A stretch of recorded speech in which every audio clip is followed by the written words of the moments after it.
Hello students, good morning.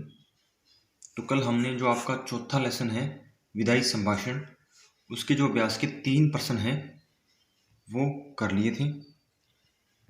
अब जो चौथा प्रश्न है वो आरंभ कर रहे हैं। चौथे प्रश्न में क्या दिया गया है, क्या पूछा गया है? विचारिए तो क्या शान आपकी इस देश में थी और अब क्या हो गई? कितने ऊंचे होकर आप कितने नीचे गिरे, आज से स्पष्ट कीजिए।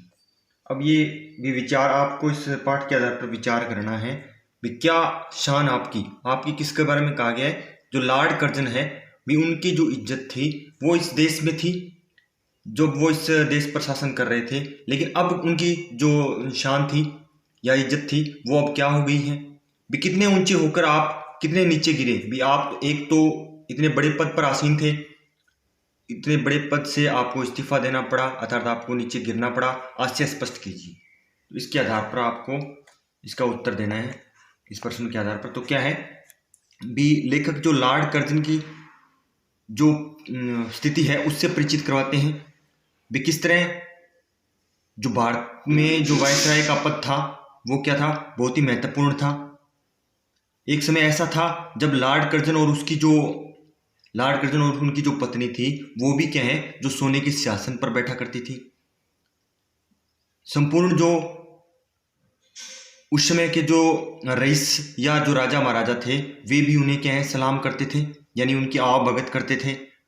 उनका जो आदेश थे उसका वो उन जो लॉर्ड कर्जन जो भी आदेश देते थे उन आदेशों को वो बड़े बड़े रईस और राजा महाराजा मानते थे। उनके एक इशारे पर क्या है, परले आ जाती थी, अर्थात एक इशारे पर जो भी काम वो करवाना चाहते थे वो हो जाता था।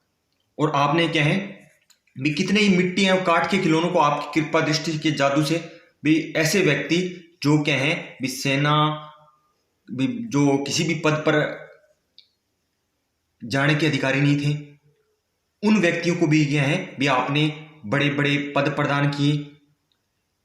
और इसके अतिरिक्त क्या है भी, आपने अपनी इच्छा के अनुसार ही बंग देश का विभाजन कर दिया, यानी बंग देश पर आर्य तुमने ही चलाया, यानी बंग देश का आपने विभाजन कर दिया। लेकिन क्या है भी, इतना कुछ करने के बाद या इतना कुछ होने के बाद भी क्या है, अंत में आपको इस्तीफा देकर रातों रात इस देश को छोड़कर जाना पड़ा। आपने जब क्या अंग्रेजी प्रशासन में जब आपने अपना जो इस्तीफा है वो दिया, वो इस्तीफा मंजूर हो गया। तो इस तरह किस प्रकार क्या है भी, आपकी इतनी ऊंची शान थी और किस प्रकार एकदम से आपको क्या है रातों रात भारत छोड़कर भागना पड़ा, यानी आप कितने नीचे गिरे। आगे हैं प्रश्न नंबर 5। आपके और यहाँ के निवासियों के बीच कोई तीसरी शक्ति भी है, यहां तीसरी शक्ति किसे कहा गया है? तो इस पाठ में एक जो गद्यांश था उसमें ये दिया गया है भी, आपके यानी लॉर्ड कर्जन और यहाँ के भारत देश के निवासी हैं उनके बीच कोई तीसरी भी शक्ति थी, यहां तीसरी शक्ति किसे कहा गया है? तो क्या है, यहां लेखक ने जो ईश्वर है उनको तीसरी शक्ति कहा है, और लेखक ने यह बताने का प्रयास किया है भी यहां पर क्या है भी, न तो लॉर्ड कर्जन की जो इच्छा शक्ति थी या उनकी जो इच्छाएं थी वो प्रमुख थी, और न ही क्या है जो भारतीय जनता जो चाहती थी उनकी इच्छाएं प्रमुख थी। इन दोनों से ऊपर की हैं क्या, इन दोनों से ऊपर क्या क्या था, जो भगवान की इच्छा थी वो भारतीय जनता और लॉर्ड कर्जन की जो इच्छा है उनकी इच्छाओं से ऊपर थी, जिसके इशारे पर क्या है ये जो सारा जो संसार है वो चलता है। तो तीसरी शक्ति यहाँ ईश्वर को बताया गया है, ईश्वरी तीसरी शक्ति है जिसकी ओर लेखक ने यहाँ संकेत किया है, जिसके आधार पर यह संपूर्ण सृष्टि चलती है। भी जो ईश्वर ही हैं वो अपनी लीलाओं के माध्यम से तरह तरह की रचनाएं करते हैं, तो इसलिए ईश्वर को ही तीसरी शक्ति कहा गया है। आगे है विदाई संभाषण शीर्षक पाठ का उद्देश्य प्रेरणा अपने शब्दों में लिखिए। अगर आपने ये पाठ ये लेसन अगर आपने ध्यान से पढ़ा है तो आसानी से आप इसका उद्देश्य लिख सकते हैं।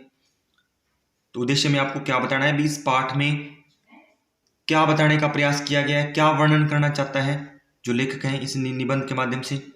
तो विदाई संभाषण बालमुकुंद गुप्त की एक रचना है, यह एक व्यंग्यपूर्ण रचना है।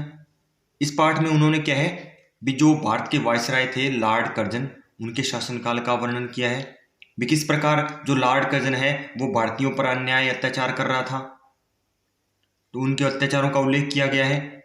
और उस समय भारतीय जो जनता थी उनकी जो दशा थी उसका चित्रण किया है, किस प्रकार भारत के जो लोग थे उनका शोषण हो रहा था। फिर क्या है भी लेखक ने यहाँ लॉर्ड कर्जन की जो इंग्लैंड वापसी पर भी करारा व्यंग्य किया है, जब वो क्या है एक बार वायसराय के पद से क्या है निष्कासित कर दिए, वायसराय के पद को छोड़कर एक बार इंग्लैंड चले जाते हैं, लेकिन दोबारा अंग्रेजी प्रशासन द्वारा उन्हें वायसराय बना दिया जाता है, जिस पर जब वो वापस इस देश में आते हैं तो उनकी इंग्लैंड वापस इस देश में आते हैं तो भी उन पर क्या है करारा व्यंग्य किया गया है। और जब वो इस देश से इंग्लैंड वापसी जाते हैं तो भी क्या है उन पर कटाक्ष किया गया है। तो लेखक ने यहाँ जो मनुष्य की जो संवेदनाएं हैं, मनुष्य की जो या मानवीय चेतना को उजागर किया है। जैसे क्या है वो बताते हैं भी जब भी कोई शासक किसी भी देश में राज्य करते हुए वहां का जो अंजल प्रयोग करता है तो उसका नैतिक कर्तव्य होता है भी वह वहां की जनता के जो अधिकार हैं उनकी रक्षा करे, अर्थात जिस थाली में वो खाता है उस थाली में क्या है विच्छेद ना करे लेकिन जो लॉर्ड कर्जन थे उन्होंने क्या है भारतीय जनता का शोषण किया, उनमें इस प्रकार के कोई भी गुण नहीं थे। वो जो लॉर्ड कर्जन थे वो घमंडी और अहंकारी व्यक्ति थे, लेकिन जो प्रभु की इच्छा थी यानी जो तीसरी शक्ति थी उनकी इच्छा के आगे क्या है किसी का घमंड नहीं चलता। इसलिए इंग्लैंड में जब दूसरी पार्टी की जब सरकार आई तो उन्होंने जो लॉर्ड कर्जन हैं उनका इस्तीफा स्वीकार कर लिया और लॉर्ड कर्जन को वापस इंग्लैंड बुला लिया गया। उन्हें रातों रात भारत छोड़कर जाना पड़ा। भारतीय जनता ने जो अनेक प्रकार के उनके अत्याचार सहे, लेकिन फिर भी उन्होंने क्या है भी भारतीय संस्कृति का यहाँ वर्णन किया है। भी इतना अत्याचार सहने के बाद भी उन्होंने भारतीय जनता ने जो लॉर्ड कर्जन के अत्याचार थे उनको माफ कर दिया। तो यह जो हमारे भारत देश की महानता है इसको दर्शाता है। तो भारत देश की महानता को दिखाना ही इस पाठ का मुख्य उद्देश्य है। तो इस तरह आपका होमवर्क यही रहेगा भी आपको ये जो तीनों प्रश्न हैं 4, 5, 6 तीनों प्रश्न आपको अच्छी तरह फेयर नोटबुक में लिखने हैं और अच्छी तरह लर्न करने हैं।